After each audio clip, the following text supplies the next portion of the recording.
Hello everyone. So naami diri sa Tagum National Trade School.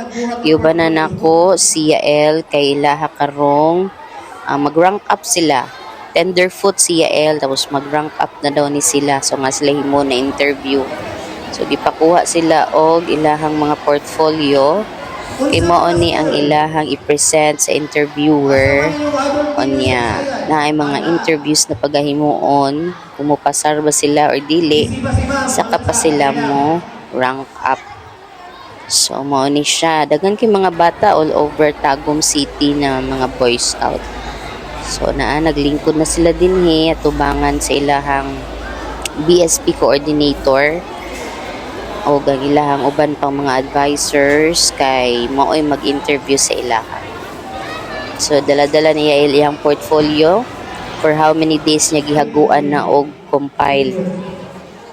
So karon nag-study si Brokokong kay basin og na sa portfolio man unsa ni magkuha og mga question. So study siya sa portfolio niya tik-atik na pud og close niya study na pod karon iyahan ng turn na i-interview siya.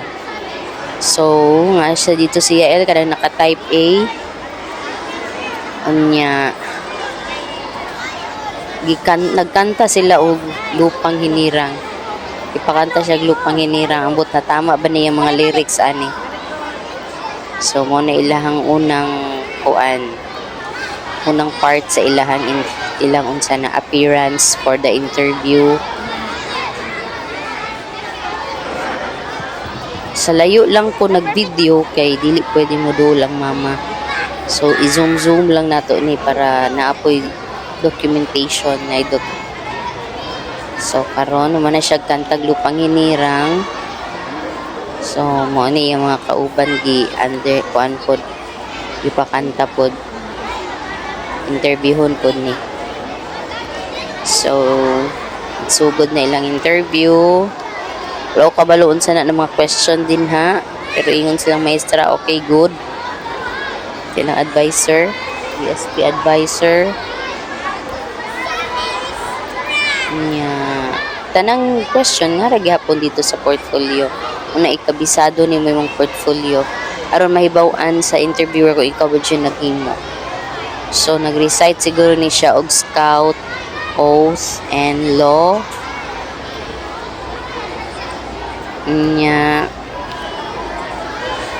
Basta nga ako rang nakitaan dito pag zoom na ko nagkitib-kitib na iyang baba. So adyo day siya natubag po di ay kay kabalo po day siya mo memorize kay wa man nagunsa ni wa man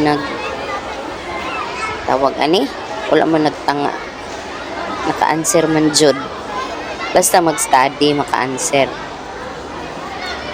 Pero kabalo jud kung gikulbaan na gyud na siya ana. Ang kulbaan na porti ng buto-buto sa dughan kay nerbiyoso biya kaning bataan ni. Naglum na kay gininhawaan. Klaro kayo may silayo kay ko. Nikulbaan ni jud siya. Pero so proud kaayo no kay nga mo ang anak kabalo na mo tubag sa mga question.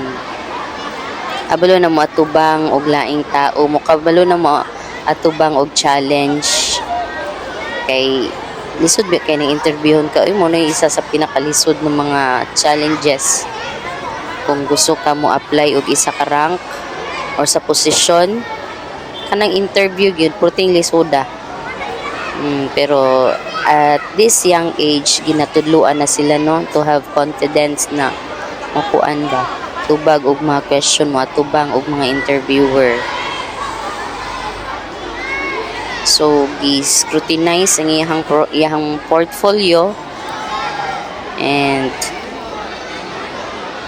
iyang duha ka kauban na humanas yan na lang nabilin. Daghan gid siguro gi-question si ma'am sa iyaha ba. Naansiran ba gid siguro ni kay murag okay man ang pananaw sa maestra o. Okay man daw. Katubag man jud daw. Katubag baka. Okay, congratulations. Pinabaw na si Brokokong. Good job, boo. Good job sa tanang mga scouts. Bye.